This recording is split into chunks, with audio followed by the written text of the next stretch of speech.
ആദരണീയനായ അധ്യക്ഷൻ സഖാവ് കെ.എൻ, അതുപോലെ തന്നെ ഡോക്ടർ ആസാദ്, ജി ചന്ദ്രശേഖരൻ, എം.എൻ. വിജയൻ മാഷിൻ്റെ പ്രിയപ്പെട്ട പുത്രി, അവരുടെ ബന്ധുക്കൾ, മറ്റ് സഹോദരി സഹോദരങ്ങൾ, എല്ലാവർക്കും എൻ്റെ വിനീതമായ വന്ദനം. യഥാർത്ഥത്തിൽ കേരളം കണ്ടിട്ടുള്ള, പ്രത്യേകിച്ചും 20-ാം നൂറ്റാണ്ടിൻ്റെ രണ്ടാം പകുതിയിൽ കേരളത്തിൻ്റെ ബൗദ്ധിക, സാംസ്കാരിക, രാഷ്ട്രീയ ജീവിതത്തെ വളരെ ആഴത്തിൽ നിർണയിക്കുകയും കരുപ്പിടിക്കുകയും ചെയ്തിട്ടുള്ള ശ്രീ എം.എൻ. വിജയൻ മാഷിനെ ഓർത്തുകൊണ്ട് ഏതാനും വാക്കുകൾ സംസാരിക്കുക മാത്രമാണ് യഥാർത്ഥത്തിൽ ഞാൻ ചെയ്യുന്നത്.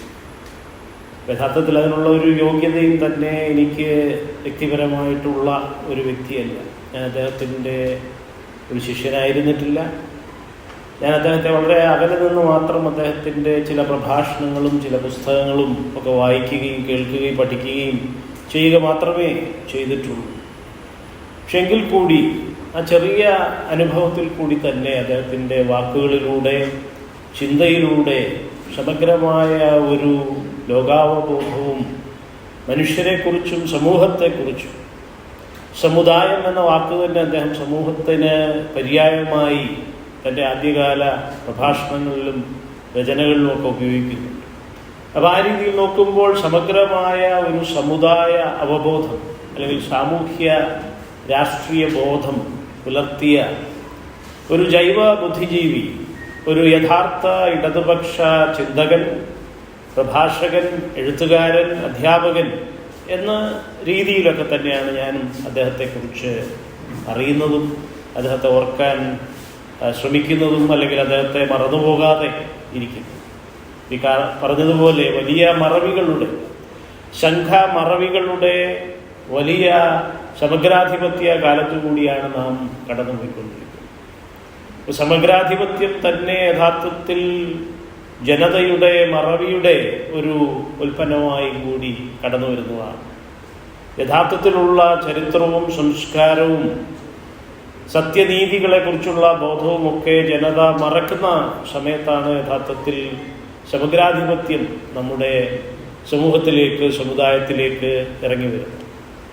അപ്പോൾ ആ കാലത്താണ് യഥാർത്ഥത്തിൽ ഫാഷിസത്തെക്കുറിച്ചുള്ള, അതുപോലെ തന്നെ മുതലാളിത്തത്തെക്കുറിച്ചുള്ള, ഉത്തര മുതലാളിത്തം എന്ന് പറയുന്ന ഈ ഉദാര മുതലാളിത്ത നവവ്യവഹാരങ്ങളുടെ ഒക്കെ കാലത്ത്, അല്ലെങ്കിൽ അധിനിവേശങ്ങളുടെ കാലത്ത് വിജയൻ മാഷ് ഉയർത്തിപ്പിടിച്ച വിമർശബോധം, ബഹുജനോന്മുഖമായ, ജനതയ്ക്ക് വേണ്ടിയുള്ള, ബഹുജന ഹിതത്തിലേക്കും സുഖത്തിലേക്കും വേണ്ടിയുള്ള ആ വിമോചന ചിന്ത, വിമോചന വാഗ്മയം, വിമോചന രാഷ്ട്രീയം പ്രവൃത്തി, അദ്ദേഹത്തിൻ്റെ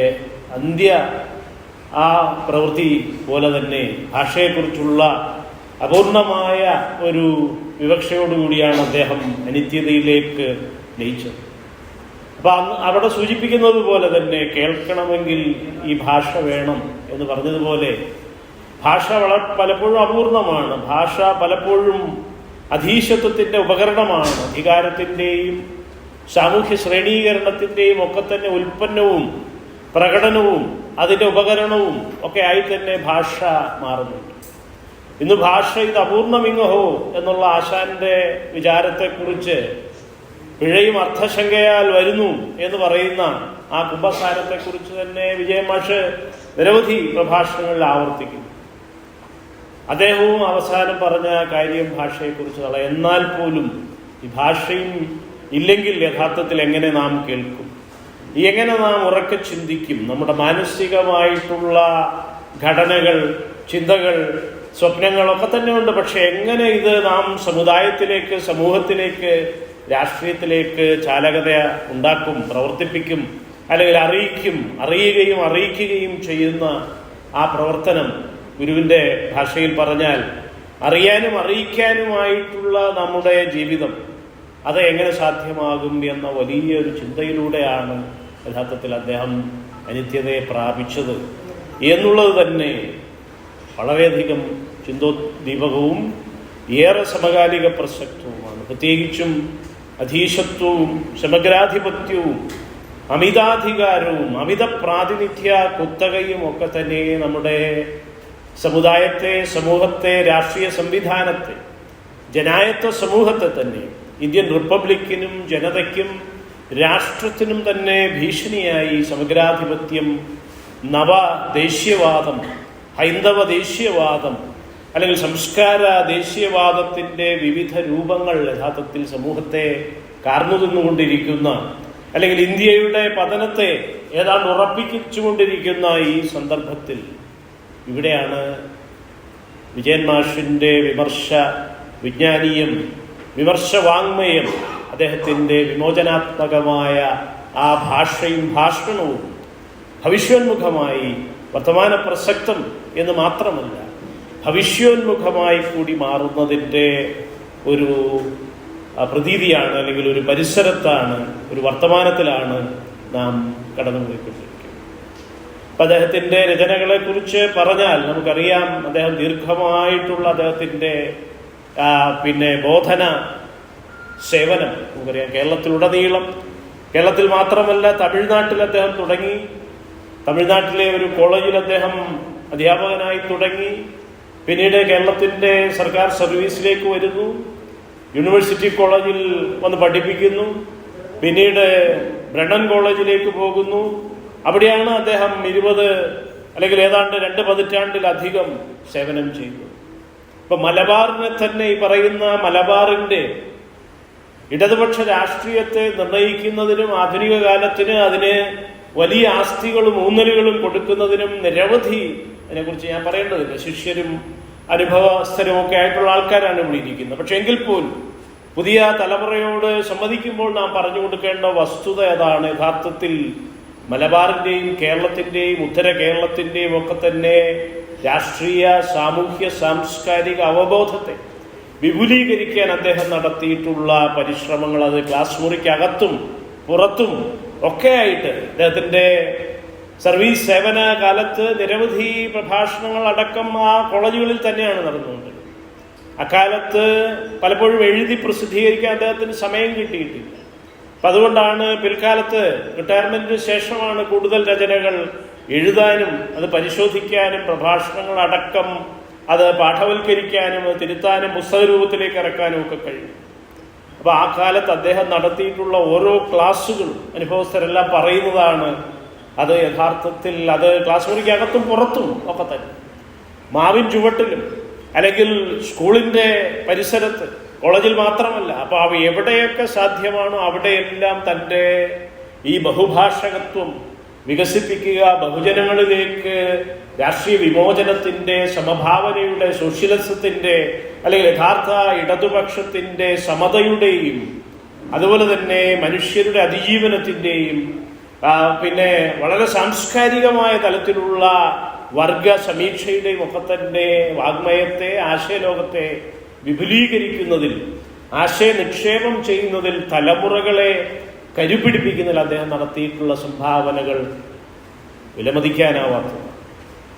അതുപോലെ തന്നെയാണ് അദ്ദേഹം ഒരു മാർക്സിസ്റ്റ് ചിന്തകൻ എന്നുള്ള നിലയിൽ ക്ലാസിക്കൽ മാർക്സിസത്തിന്റെ സമീക്ഷകളെ, വർഗ സമര സമീക്ഷകളെ സ്വീകരിക്കുമ്പോൾ തന്നെ അതിലേക്ക് കൂടുതൽ നവീനമായ ആശയങ്ങളെ കൂട്ടിച്ചേർക്കാൻ, മാർക്സിസത്തിന് ഏതാണ്ട് അതിന് കൂടുതൽ ഊന്നലും അതിന് കൂടുതൽ മാനവികതയും നൽകുന്ന രീതിയിൽ മനഃശാസ്ത്രപരമായ സിദ്ധാന്തങ്ങളെ കൂടി ഉൾച്ചേർക്കാനും അദ്ദേഹത്തിന് സാധിച്ചു എന്നുള്ളതാണ്.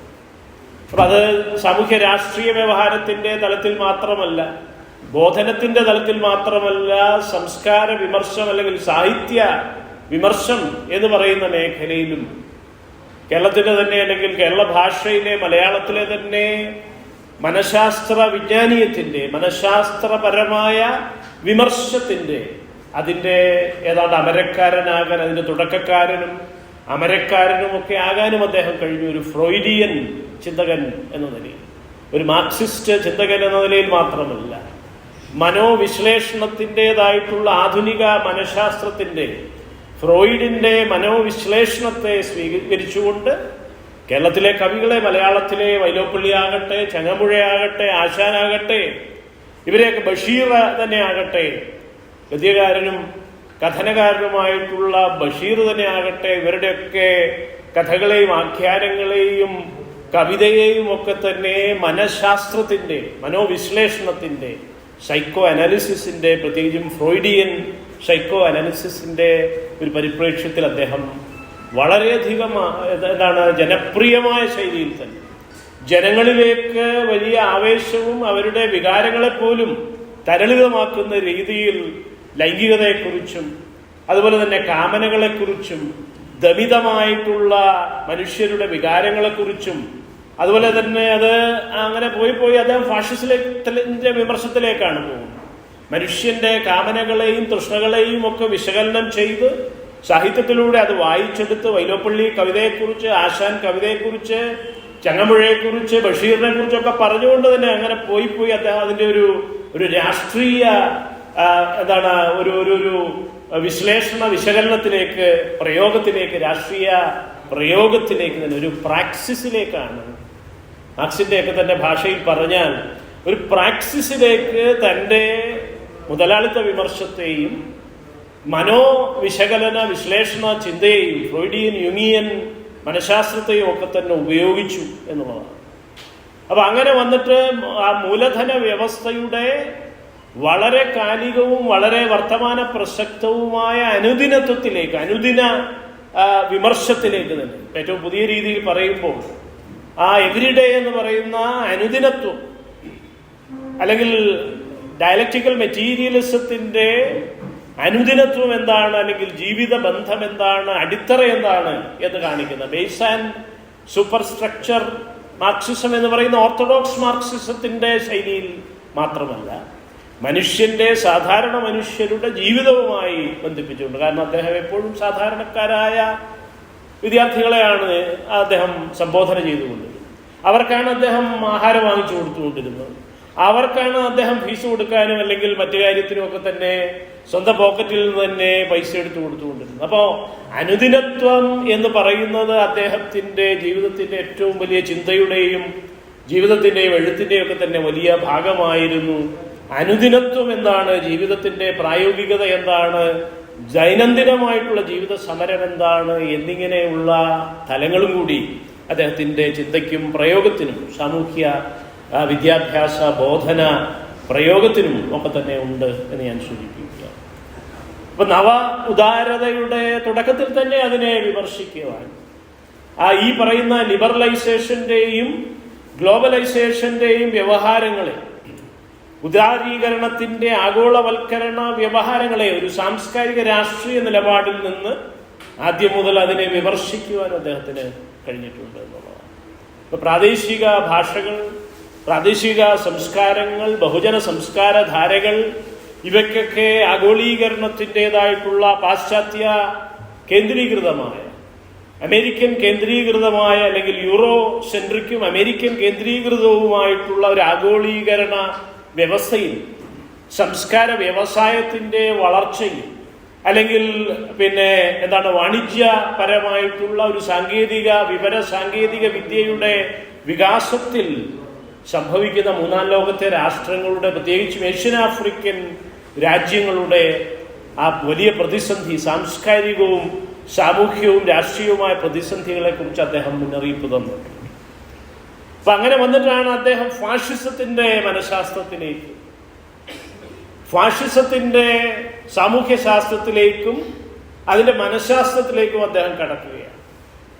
ഒരുപാട് ആദ്യകാലത്ത് ക്ലാസിക്കൽ ഫാഷിസത്തിന്റെ കാലത്ത് തന്നെ എഴുതിയിട്ടുള്ള ആ വിൽഹം റൈക്കിന്റെ ഒക്കെ തന്നെ പുസ്തകങ്ങൾ അദ്ദേഹം വളരെ സമഗ്രമായിട്ട് വായിക്കുകയും അദ്ദേഹത്തിന്റെ തന്നെ പുസ്തകങ്ങൾ അതിന്റെ പ്രതിഫലനങ്ങളായിട്ട് 1-2 പുസ്തകങ്ങൾ ഈ ഫാഷിസത്തിന്റെ മനഃശാസ്ത്രത്തെക്കുറിച്ച്, അതിന്റെ പ്രയോഗത്തെക്കുറിച്ച്, ഫാഷിസത്തിന്റെ വംശീയ സിദ്ധാന്തങ്ങളെക്കുറിച്ച്, അതിന്റെ ചരിത്രത്തെക്കുറിച്ച്, പ്രയോഗങ്ങളെക്കുറിച്ച്, അത് ഇന്ത്യയിലും കേരളത്തിലും ഉണ്ടാക്കാവുന്ന പ്രത്യാഘാതങ്ങളെക്കുറിച്ച് ഒക്കെ തന്നെ അദ്ദേഹം വളരെ സമഗ്രമായി പ്രഭാഷണത്തിൽ മാത്രമല്ല എഴുത്തിൽ, പുസ്തകങ്ങളിലൂടെ തന്നെ, ഏതായാലും അദ്ദേഹത്തിന്റെ അവസാന കാലത്താണ് അതൊക്കെ പുറത്തേക്ക് വന്നതെങ്കിൽ പോലും എൻ പ്രഭാകരൻ അടക്കം എഡിറ്റ് ചെയ്ത് വന്നിട്ടുള്ള അദ്ദേഹത്തിൻ്റെ രചനകൾ ഏതാണ്ട് അദ്ദേഹത്തിൻ്റെ റിട്ടയർമെന്റിന് വളരെ ശേഷമാണ് വന്നതെങ്കിൽ പോലും അദ്ദേഹത്തിൻ്റെ ആദ്യകാല പ്രഭാഷണങ്ങൾ മുതലുള്ള ഫാഷിസത്തിന്റെ സമഗ്രാധിപത്യത്തിന്റെ വിമർശനം ഏറ്റവും അധികം നിർണായകമായി വന്നിരിക്കുന്ന ഒരു സന്ദർഭമാണ്. നമുക്കറിയാം, നമ്മുടെ എല്ലാ ബഹുജനങ്ങൾക്കും, വിദ്യാർത്ഥികൾക്കും, ഗവേഷകർക്കും ഒക്കെ തന്നെ വീണ്ടും വീണ്ടും വായിക്കാനും പഠിക്കാനും തങ്ങളുടെ ഈ സമഗ്രാധിപത്യത്തിനെതിരായ അധീശവിരുദ്ധമായ രാഷ്ട്രീയത്തെ മുന്നോട്ട് കൊണ്ടുപോകാനും സഹായിക്കുന്ന, ഭാവിയിലേക്ക് പ്രതീക്ഷകൾ തരുന്ന ജ്ഞാനനിക്ഷേപങ്ങളാണ് അത് നടത്തിയിട്ടുള്ളത്. അപ്പൊ ഇങ്ങനെയൊക്കെ ആയിരിക്കുമ്പോൾ തന്നെ അദ്ദേഹത്തിന്റെ ഈ വലിയ കനപ്പെട്ട സംഭാവനകളെ കുറിച്ച് പറയാൻ ഞാൻ ആളല്ല. പക്ഷെ എങ്കിൽ പോലും കേവലം നമുക്ക് അതിന്റെ ആവർത്തനങ്ങൾ അല്ലെങ്കിൽ അതിന്റെ വാഴ്ത്തുപാട്ടുകൾ, അതിന്റെ സ്തുതിപാഠങ്ങൾ മാത്രമായിട്ട് മുന്നോട്ട് പോകാനും കഴിയില്ല. യഥാർത്ഥത്തിൽ ഇപ്പോൾ നാം അനുഭവിക്കുന്ന പ്രതിസന്ധികളുടെ, ഫാഷിസത്തിന്റെ ആകട്ടെ, ഒലിഗാർക്കിയുടെ ആകട്ടെ, ഇടതുപക്ഷത്തിന്റെ സമഗ്രമായ അപജയത്തിന്റെ ആകട്ടെ, അല്ലെങ്കിൽ വിഘടനത്തിന്റെ ആകട്ടെ, ഇതിന്റെയൊക്കെ സന്ദർഭത്തിൽ ഇതിന്റെയൊക്കെ തന്നെ പ്രശ്നങ്ങളെയും പ്രതിസന്ധികളെയും കുറവുകളെയും വീഴ്ചകളെയും ഇടർച്ചകളെയും അഭാവങ്ങളെയും ഒക്കെ കൂടി നാം വിമർശാത്മകമായി പുനരാലോചന ചെയ്യേണ്ടത്. അത്തരം ഒരു ചെറിയ വിമർശനവും കൂടി അവതരിപ്പിച്ചുകൊണ്ട് ഞാൻ ഇവിടെ നിന്ന് പിൻവാങ്ങുന്നതാണ്. അപ്പൊ അങ്ങനെ നോക്കുമ്പോൾ വിജയൻ മാഷുടെ ഈ വിമർശ സമീക്ഷയിൽ ഭാഷണങ്ങളാകട്ടെ, എഴുത്തുകളാകട്ടെ, അദ്ദേഹത്തിന്റെ മറ്റെല്ലാ വിനിമയങ്ങളും, ബഹുജനോന്മുഖമായ എല്ലാ മാനുഷിക വിനിമയങ്ങളും ഒക്കെ തന്നെ ആകട്ടെ, ഇതിനകത്തൊക്കെ ചില അഭാവങ്ങൾ നമുക്ക് കാണാൻ സാധിക്കും. ഇപ്പൊ ഫ്രോയിഡിലേക്ക് അദ്ദേഹം വന്നു. മാർക്സ് എംഗൽസിനെ അദ്ദേഹം വളരെ അഗാധമായി ആഴത്തിൽ വിശകലനം ചെയ്യുന്നുണ്ട്. ഇന്ത്യൻ വ്യവസ്ഥയ്ക്ക് പറ്റുന്ന രീതിയിൽ, അല്ലെങ്കിൽ ഇവിടുത്തെ സന്ദർഭത്തിൽ സാധിക്കാവുന്ന രീതിയിൽ ഇതൊക്കെ തന്നെയാണ്. പക്ഷെ എങ്കിൽ കൂടി യൂറോപ്പിൽ നിന്ന് തന്നെ, അല്ലെങ്കിൽ പാശ്ചാത്യ ലോകത്ത് നിന്ന് തന്നെ വന്നിട്ടുള്ള മാർക്സിസത്തിന്റെ വിമർശത്തെ, അല്ലെങ്കിൽ പോസ്റ്റ് മാർക്സിയനായിട്ടുള്ള, പോസ്റ്റ് സ്ട്രക്ചറൽ ആയിട്ടുള്ള ഒരു ചിന്താലോകത്തെ സ്വാംശീകരിക്കാൻ അദ്ദേഹത്തിന് എന്തുമാത്രം കഴിഞ്ഞു എന്ന ഒരു പ്രശ്നം അവിടെ നിൽക്കുകയാണ്. അപ്പൊ അവിടെയാണ് മാർക്സിന്റെ ലോകത്തെ ഏറ്റവും സമഗ്രമായി, ഏറ്റവും നൈതികമായി വിമർശിക്കുകയും അതിന് ഒരു പുത്തൻ ഇടതുപക്ഷത്തിന്റെ തലം കൊടുക്കുകയും ചെയ്ത അന്റോണിയോ ഗ്രാംഷിയുടെ ചിന്തകളുമായി ഇടപെടുന്നതിൽ, പ്രത്യേകിച്ചും സാംസ്കാരികമായ ഇടതുപക്ഷത്തിന്റെ ഒരു പുത്തൻ ഇടതുപക്ഷം പാശ്ചാത്യ ലോകത്ത് യുദ്ധാനന്തരം ഉയർന്നു വന്നിരുന്നു. പ്രത്യേകിച്ചും ബ്രിട്ടനിലും ഫ്രാൻസിലും ഒക്കെ അത് സജീവമായിരുന്നു. ഒരു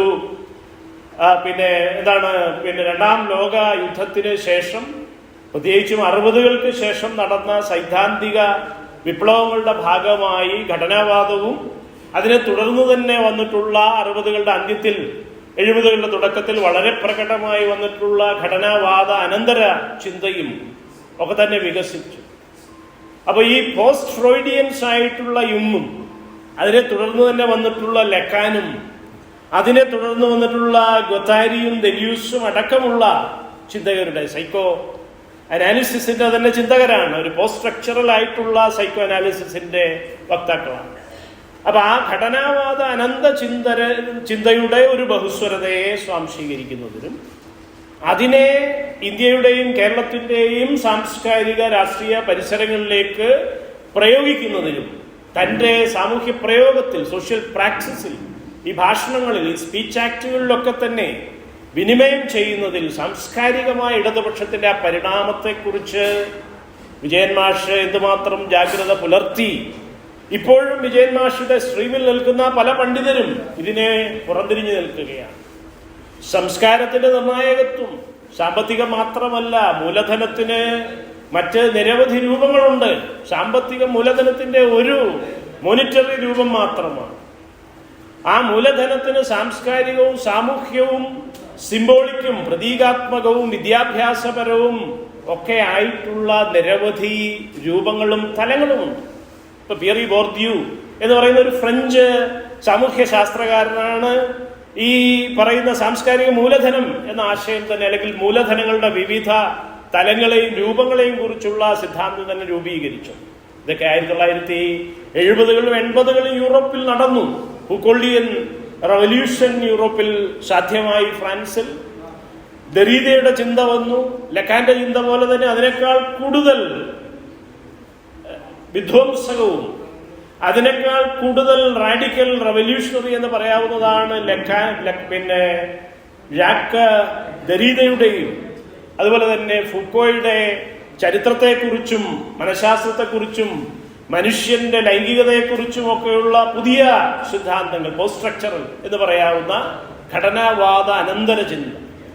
അപ്പൊ അത് യഥാർത്ഥത്തിൽ മാർക്സിസത്തിന്റെ ആ ഓർത്തഡോക്സ് സമ്പ്രദായങ്ങളെ, പ്രത്യേകിച്ചും ഈ base and super structure Marxism എന്ന് പറയുന്ന അടിത്തറ മേൽപ്പുര മാർക്സിസത്തെ, യാഥാസ്ഥിതിക മാർക്സിസത്തിന്റെ വർഗ സമീക്ഷയെ, ഋജുവായ സാമ്പത്തിക നിർണയന വാദത്തെയും മോഡലിനെയും ലഘൂകരിക്കും, അപ്രസക്തമാക്കും, അസ്ഥാനത്താക്കും എന്നായിരുന്നു പല ചിന്തകരുടെയും പേടി. ഇപ്പോഴും അത് ഭയന്ന് ഇതിനെ പിന്നെ ഈ കാറ്റും വെളിച്ചവും കയറാത്ത ഒരു ഇരുട്ടറയാക്കുന്ന പണ്ഡിതന്മാരിപ്പോഴും.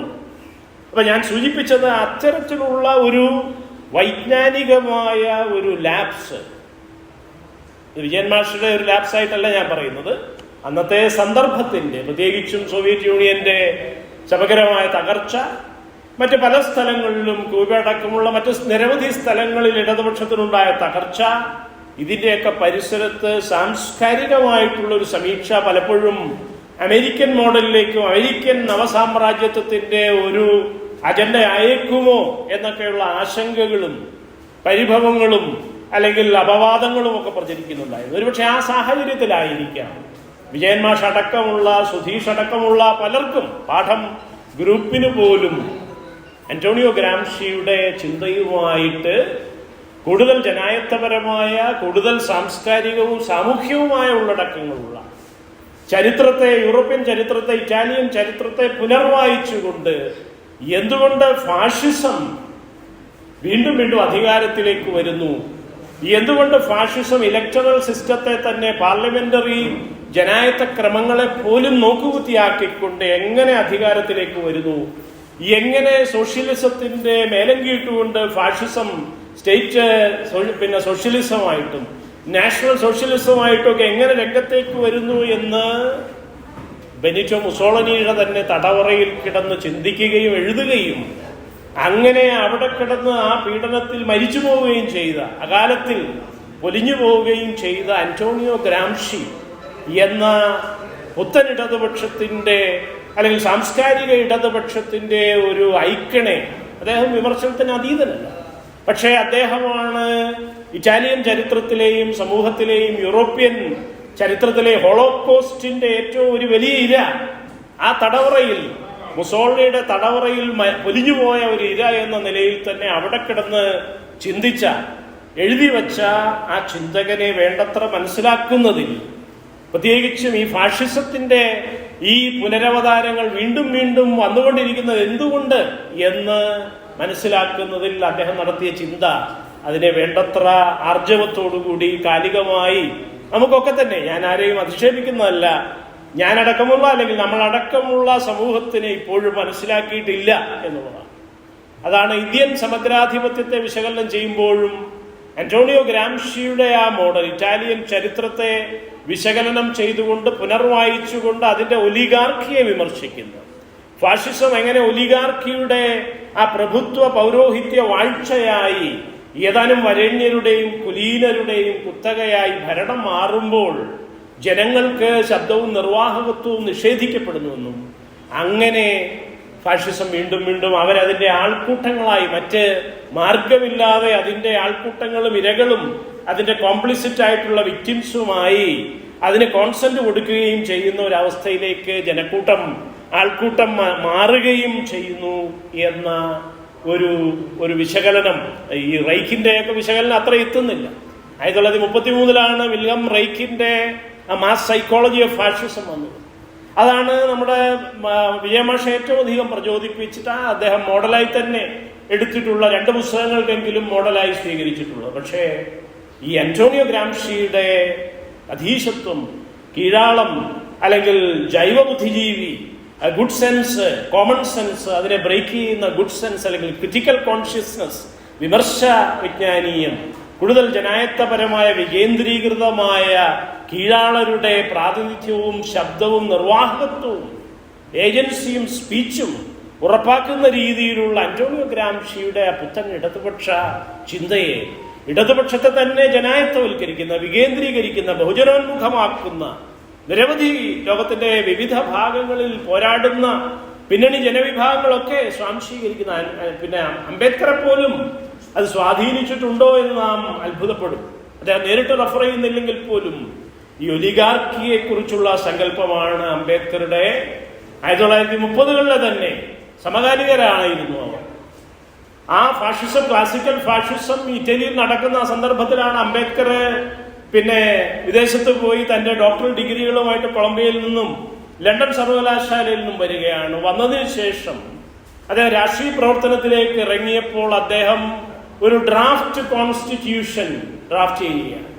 ഇപ്പൊ വട്ടമേശ സമ്മേളനങ്ങളുടെ ഒരു തുടക്കം ഉണ്ടാവുകയാണ്. 1930കളിൽ തന്നെ നമുക്കറിയാം വട്ടമേശ സമ്മേളനം തുടങ്ങുകയാണ്. അപ്പൊ അതിനുവേണ്ടി ബാബാ സാഹേബ് അംബേദ്കർ അദ്ദേഹം ഡ്രാഫ്റ്റ് ചെയ്ത ഡ്രാഫ്റ്റ് കോൺസ്റ്റിറ്റ്യൂഷനിലാണ് ഈ ഒലിഗാർക്കിയെ കുറിച്ചുള്ള വലിയ ഒരു മുന്നറിയിപ്പ് തരുന്നത്. അപ്പൊ സമകാലികമായിട്ടാണ് അന്റോണിയോ ഗ്രാംഷിയും ഡോക്ടർ BR അംബേദ്കറും ഒലിഗാർക്കിയെ കുറിച്ച് പറയുന്നത്. ഒരാൾ ഇറ്റാലിയൻ ചരിത്രത്തിൽ നിന്ന് പറയുന്നു, മറ്റൊരാൾ ഇന്ത്യൻ സാമൂഹ്യ ചരിത്രത്തിൽ നിന്ന് പറയുകയാണ്. കേവലം ഭരണമാറ്റം, ബ്രിട്ടീഷുകാരിൽ നിന്ന് ഇന്ത്യക്കാരിലേക്കുള്ള കേവലം ഭരണമാറ്റം എന്ന് പറയുന്നത് ഒരു സ്വാതന്ത്ര്യമല്ല, മറിച്ച് അത് ഒലിഗാർക്കിയിലേക്കുള്ള ഒരു ഭരണ കൈമാറ്റം മാത്രമായിരിക്കും. ഒലിഗാർക്കി എന്ന് പറഞ്ഞാൽ എന്താണ്? വരേണ്യരുടെയും പിന്നെ പൗരോഹിത്യ പ്രഭുക്കളുടെ ഭരണം, ഏതാനും കുലീന വരേണ്യരുടെ ഭരണം. അവർ തന്നെയായിരുന്നു ഇന്ത്യൻ ഭരണത്തിന്റെ കുത്തക. മനുസ്മൃതിയുടെ കാലം മുതൽ ഏതാണ്ട് 2000 വർഷത്തിലധികമായി ഇന്ത്യയുടെ കുത്തക നമുക്കറിയാം ബ്രാഹ്മണിക വംശങ്ങളുടെയും ബ്രാഹ്മണിക ഭരണ അധികാരത്തിന്റെയും ബ്രാഹ്മണിക ആൺകൊയ്മയുടെയും കയ്യിൽ തന്നെയാണ്. അപ്പൊ അതിലേക്കുള്ള ഒരു ഭരണമാറ്റമായി അത് മാറും. അതുകൊണ്ട് സാമൂഹ്യമായ ജനായത്വത്തിനു വേണ്ടി നാം ശ്രമിക്കേണ്ടതുണ്ട്, സാഹോദര്യത്തിന് ശ്രമിക്കേണ്ടതുണ്ട്. അത് ശ്രേണീകൃത അസമത്വത്തിന്റെ വിവിധ ജാതികളും വർണ്ണങ്ങളുമായി വെട്ടിമുറിക്കപ്പെട്ട് 2000 വർഷത്തെ മനുസ്മൃതിയുടെ ഭരണം, വർണ്ണാശ്രമധർമ്മം നടപ്പാക്കപ്പെട്ട ഒരു സമൂഹത്തിൽ അത് വിവിധ സമൂഹങ്ങളുടെ, സമുദായങ്ങളുടെ അവരുടെ മതിയായ പ്രാതിനിധ്യം ഉറപ്പാക്കി മാത്രമേ എല്ലാ സമുദായങ്ങളുടെയും എല്ലാ കമ്മ്യൂണിറ്റികളുടെയും മതിയായ പര്യാപ്തമായ എന്ന് പറഞ്ഞാൽ ജനസംഖ്യാനുപാതികമായ പ്രാതിനിധ്യം എല്ലാ തലങ്ങളിലും, സാമൂഹ്യ തലങ്ങളിലും രാഷ്ട്രീയ തലങ്ങളിലും ഒക്കെ തന്നെ നടപ്പാക്കി മാത്രമേ നമുക്കൊരു ജനായത്തമായി പരിണമിക്കാൻ കഴിയൂ എന്ന ഒരു മുന്നറിയിപ്പ് ഒലിഗാർക്കിയെ കുറിച്ച് അംബേദ്കർ നടത്തും.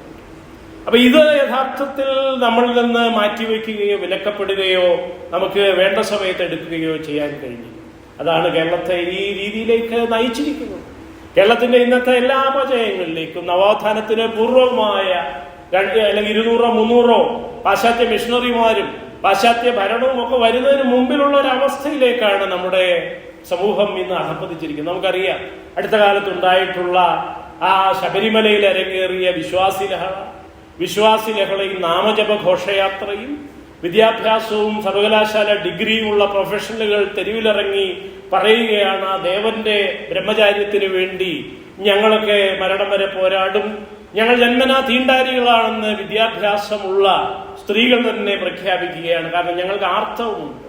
മനുഷ്യരുടെ ജൈവ പ്രക്രിയയായിട്ടുള്ള ആർത്തവത്തെ ഒരു തീണ്ടായ്മയും വാലായ്മയുമായി കണക്കാക്കുകയും ഞങ്ങളൊക്കെ ജന്മനാ തൊട്ടുകൂടാത്തവരാണ്, ഞങ്ങൾക്ക് പൊതു ഇടമായിട്ടുള്ള ഒരു ആരാധനാ ഇടമായിട്ടുള്ള ഒരു പബ്ലിക് വേർഷിപ്പിംഗ് പ്ലേസ് ആയിട്ടുള്ള ശബരിമലയിലോ മറ്റു സ്ഥലങ്ങളിലോ ഒന്നും കയറേണ്ടതില്ല എന്ന് പറഞ്ഞുകൊണ്ട് സ്ത്രീകൾ തന്നെ തെരുവിലിറങ്ങുന്ന തീണ്ടാരി ലഹളകൾ ഇവിടെ നടമാടുകയാണ്.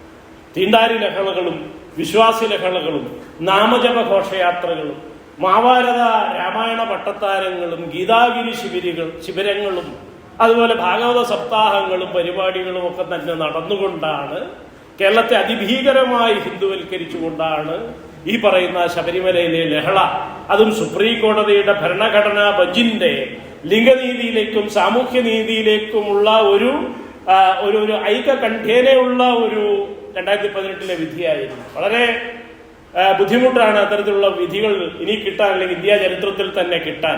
നമുക്കറിയാം, കാരണം പ്രാതിനിധ്യമില്ലാത്ത ഒരു സാമൂഹ്യ പ്രാതിനിധ്യം, ഡൈവേഴ്സിറ്റി, ഇന്റേണൽ ഡെമോക്രസി ഉറപ്പാക്കാത്ത ഒരു മേഖലയാണ് ജുഡീഷ്യറി ആകട്ടെ, സൈന്യമാകട്ടെ, മറ്റ് പല മേഖലകൾ. അപ്പൊ അവിടെ നിന്ന് അങ്ങനെ ഒരു വിധി ഉണ്ടായിട്ട് പോലും അതിനെ ചെറുത്ത് തോൽപ്പിക്കുന്ന രീതിയിലാണ് കേരളത്തിലെ കാര്യങ്ങൾ നടന്നത്. അതിന്റെ പശ്ചാത്തലത്തിൽ കേരള മുഖ്യമന്ത്രിയെ പോലും, അവർണ്ണനായ ഒരു മുഖ്യമന്ത്രിയെ തന്നെ ജാതിത്തെറി വിളിക്കുന്ന ഒരു പരിപാടി ഇവിടെ നടക്കുകയുണ്ടായി. ഇതിന്റെ പശ്ചാത്തലത്തിൽ ദേവസ്വം ബോർഡ് പോലെ സവർണരുടെ അമിത പ്രാതിനിധ്യ കുത്തക ഉണ്ടായിരുന്ന ഒരു സ്ഥലത്ത്, 90% ഒറ്റജാതി ഹിന്ദുക്കളായിരുന്ന സ്ഥലത്ത്, ആ ഭരണഘടനാ വിരുദ്ധവും സത്യനീതി വിരുദ്ധവുമായ സവർണരുടെ മാത്രമായ സാമ്പത്തിക ദൗർബല്യം EWS എന്ന് പറഞ്ഞുകൊണ്ട് അത് ഒരു ഓർഡിനൻസ് ആയിട്ട് ഏതാനും ദിവസങ്ങൾ കൊണ്ട് പാസ്സാക്കിയെടുക്കുകയും 90% അവിടെയും 100% മാറുകയും ചെയ്തു. ഇതാണ് ഒലിഗാർക്കിയുടെ ഏറ്റവും വലിയ എക്സാമ്പിൾ എന്ന് പറയുന്നത്. 8% മാത്രം ജനസംഖ്യയുള്ള ഒരു ജനവിഭാഗം പരമ്പരാഗതമായി കഴിഞ്ഞ 1891 മലയാളി മെമ്മോറിയൽ മുതലെങ്കിലും എല്ലാ മേഖലയിലും 50%, 60%, 70% ദേവസ്വം ബോർഡ് പോലെ 90% കുത്തകയാക്കുകയാണ്. എങ്ങനെയാണ് 8%കാർക്ക് 90%? പിന്നെ അവർക്കില്ലാത്ത ജനസംഖ്യയിലും കൂടിയ 10% സാമ്പത്തികമായി ദൗർബല്യമുണ്ട് എന്ന് പറഞ്ഞുകൊണ്ടും കൂടി കണക്കാക്കി കയ്യിലാക്കുന്നത്.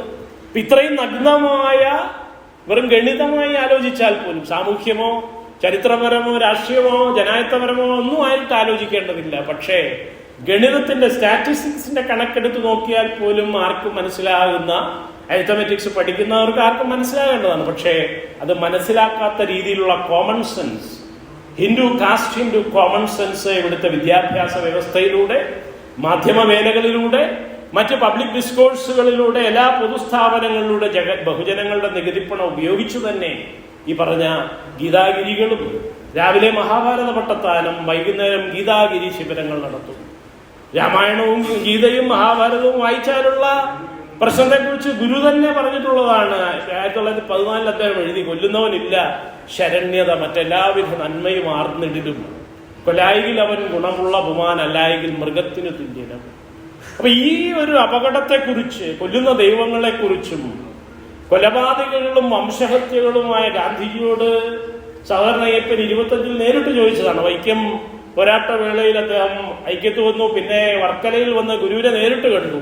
അവിടെ വെച്ച് ചോദിച്ചതാണ്, ഹിംസയില്ലാത്ത ഏതെങ്കിലും ഒരു ഹൈന്ദവ പുരാണ പാഠത്തെക്കുറിച്ച് അല്ലയോ ഗാന്ധിജി, മഹാത്മാവെ, താങ്കൾക്ക് പറയാൻ കഴിയുമോ എന്ന് ചോദിച്ചു. അദ്ദേഹം ഏതോ ഒരു പുരാണത്തിന്റെ പേര് പറഞ്ഞു എന്നാണ് പറയുന്നത്.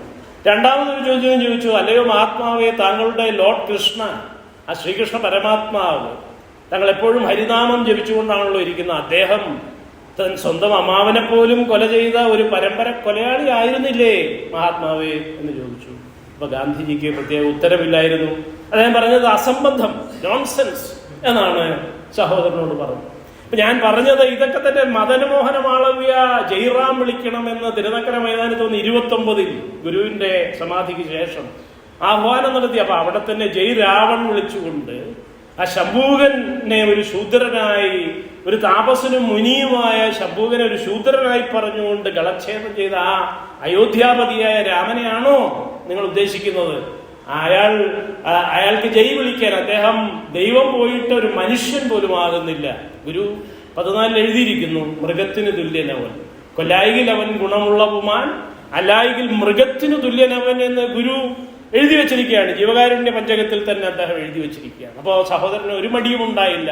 അവിടെ വെച്ച് തന്നെ ജയ് രാവൺ വിളിച്ചുകൊണ്ടാണ് ജയ് ശ്രീരാം മന്ത്രണം, മദനമോഹന മാളവ്യയുടെ മന്ത്രണം അടക്കിയത്. ആ മദനമോഹന മാളവ്യയുടെ പേരിലാണ് ഇന്ന് സർവകലാശാലകളിലും അതുപോലെ തന്നെ കോളേജുകളിലുമൊക്കെ അധ്യാപകരെ ട്രെയിൻ ചെയ്യുന്ന, പരിശീലിപ്പിക്കുന്ന, ഇൻ സർവീസ് കൊടുക്കുന്ന സ്ഥാപനങ്ങൾക്ക് പേരിട്ട് കൊണ്ടുവന്നിരിക്കുന്നത്. അപ്പൊ ഇതാണ് യഥാർത്ഥത്തിൽ നാം ചരിത്രവും സംസ്കാരവും സാഹിത്യവും ഒക്കെ മറന്നാലുള്ള വലിയ പ്രശ്നം. സമഗ്രാധിപത്യം നമ്മുടെ തലയിലേക്ക് ഇടുത്തി പോലെ വീഴും എന്നുള്ളതാണ് ഞാൻ സൂചിപ്പിച്ചത്. അപ്പോൾ ഈ സംസ്കാരത്തിന്റെ നിർണായകത്വത്തെക്കുറിച്ചുള്ള അന്റോണിയോ ഗ്രാംഷിയുടെ സമീക്ഷകളെ വേണ്ട വിധത്തിൽ വേണ്ട കാലത്ത് നാം സ്വീകരിച്ചിരുന്നുവോ എന്നുള്ള അതുപോലെ നമ്മുടെ ഭരണഘടനാ ശില്പിയും ഇന്ത്യയുടെ ആധുനിക ജനായത്ത മൂല്യങ്ങളുടെ സ്വാതന്ത്ര്യ സമത്വ സാഹോദര്യങ്ങൾ അദ്ദേഹം വിളിക്കുന്ന യൂറോപ്യൻ സമീക്ഷയിൽ നിന്നും ബുദ്ധനിൽ നിന്നും ഒരുപോലെ അദ്ദേഹം വികസിപ്പിച്ച് ഇന്ത്യൻ ഭരണഘടനയുടെ ആധാരമാക്കിയിരിക്കുന്ന